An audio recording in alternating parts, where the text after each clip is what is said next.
If I thought for a minute that America's vital interests were not served, were not at stake here in Afghanistan, I would order all of you home right away. The general notion that Afghanistan in 2010 could be twice as deadly as it was in 2009 is not unreasonable. We could lose 500 or 600 people this year. We lost 300 last year. We've lost about 1,000 overall, as most people know. And in the worst of the Iraq wars, we were losing about 800 people a year. President Obama making a surprise visit to Afghanistan, visiting with the troops there, thanking them for their service, also delivering a message to Afghan President Hamid Karzai. In the meantime, as you heard there, the stats are going up. 79 combat-related deaths so far this year, double the total from this time last year. The number of U.S. wounded rose from 85 in the first 2 months of last year to 381 this year. That is the backdrop in which this visit took place. Let's bring in our panel about Afghanistan. Fred Barnes, executive editor of the Weekly Standard. Juan Williams, news analyst for National Public Radio. And syndicated columnist Charles Krauthammer. Fred, first, the visit and the overall situation in Afghanistan. Well, I think the situation is better in Afghanistan, and otherwise the president might not have gone. I'm glad he did go. He gave a great speech. I think one of the best speeches of his presidency, and certainly an expression of his, not only America's, but his own personal commitment to winning the war in Afghanistan. And he used what I counted up the D's, the 5 D's. He said we will, I wrote them down here, disrupt, dismantle, defeat, destroy, and deny al-Qaeda any sanctuaries, any safe havens. 5 Ds. It was very strong language. But you know, it got the biggest cheer when he spoke to the soldiers and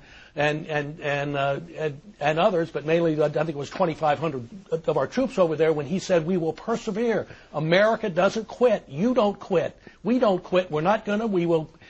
He never uses the word victory, but we will finish the job. It was really a terrific speech and a very strong commitment. On casualties, on combat deaths, look, when you have so many more troops in combat, you're going to have more of them killed, and there are tens of thousands more in combat, which are there because that's how progress is being made. Juan, he also delivered what was described as a stern message to Afghan President Hamid Karzai.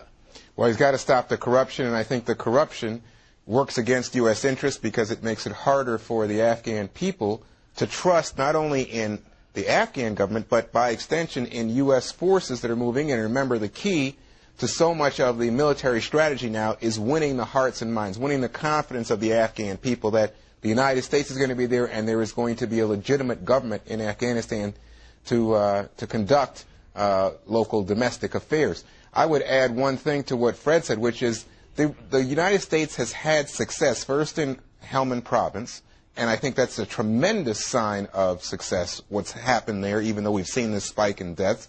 But as Fred said, we have more people on the ground, and we are really having incursions against the Taliban. But the second thing is that we're getting ready to go into Kandahar city. And we're telling the Taliban we're coming. So there is going to be another major fight. So I think this was a critical moment for the president to reaffirm that this is a mission that he is thoroughly committed to. Charles. I think this was a statement on his part. Afghanistan is arguably the single most important foreign interest we have. It overshadows the Middle East. It overshadows the arms agreement we have with the Russians, overshadows almost everything. It's an active war. We have high casualties. And I think the president is saying that he's been distracted, if you will, for the last year by health care. He was a domestic president. He still is, of course. But he wanted to pivot out of his triumph on health care to show Afghanistan is number one. I think that's very important. And I am encouraged by the words he used in his speech. Nonetheless, he repeated the idea that starting the summer of next year, or July or August, we're going to start withdrawing. Now, I understand his intent, but when you send that message, you got to ask yourself, the people in Kandahar, people in the peasantry in Afghanistan, they know that we're coming in June. We're giving them advance warning as a way of saying, if you've been hedging your bets, the Americans are coming, you better help us, give us information, you'll be on the right side. But if they hear Americans are going to be leaving or begin leaving in a little over a year, they're going to have second thoughts. The key here is, can the Afghans, when we take Kandahar, which we will, this summer, can they stay behind? The idea is clear and hold. We can do the clearing. They have to do the holding. And it's really an open question whether the Karzai government has the authority and, if you like, the cleanliness to run this country. We're going to be seeing the number one test of that right there in Kandahar. Fred, just coming across now, President Obama in an interview with NBC talking about his meeting with Hamid Karzai says this: I think he is listening, but I think that the progress is too slow. What we've been trying to emphasize is the fierce urgency of now. Well, there's a cliche for you, but I don't think that helps much. Well, Karzai, look, the most important thing is to win militarily, to secure cities, to make the Afghan people safe, and then there will be a possibility of solving the political problems. But you have to have military success first, and obviously Karzai can help on that by ending some of the corruption and so on. But the main thing is the military success. Without that, nothing else works. And Juan, did this speech this weekend push back some of his critics on the left, for the Dennis Kuciniches of the world, who have called for a complete withdrawal from Afghanistan? There are others. No, they're not pushed back. I mean, there are people who just don't believe that the United States should be at war and shouldn't have sent additional forces into Afghanistan. This has marked a real departure for the Obama administration from the left.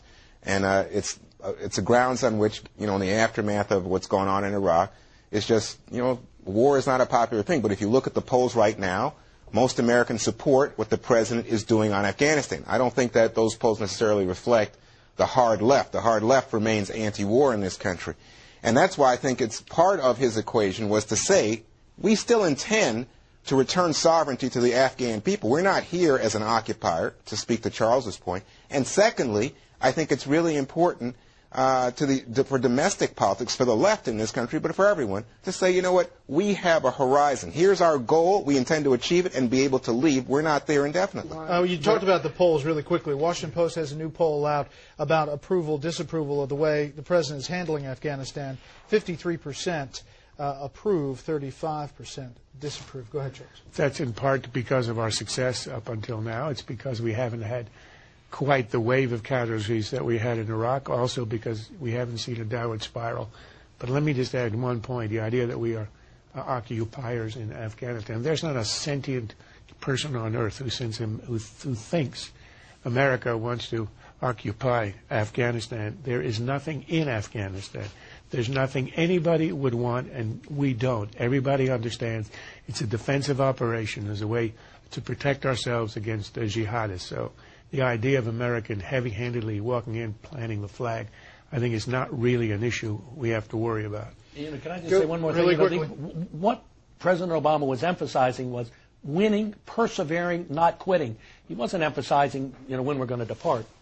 Go to our homepage at foxnews.com/special report to tell us whether you think the president's trip was the most significant news story of the weekend. There are others there on the right side of the screen. We'll talk about another of the nominees in our online poll, the president's recess appointments.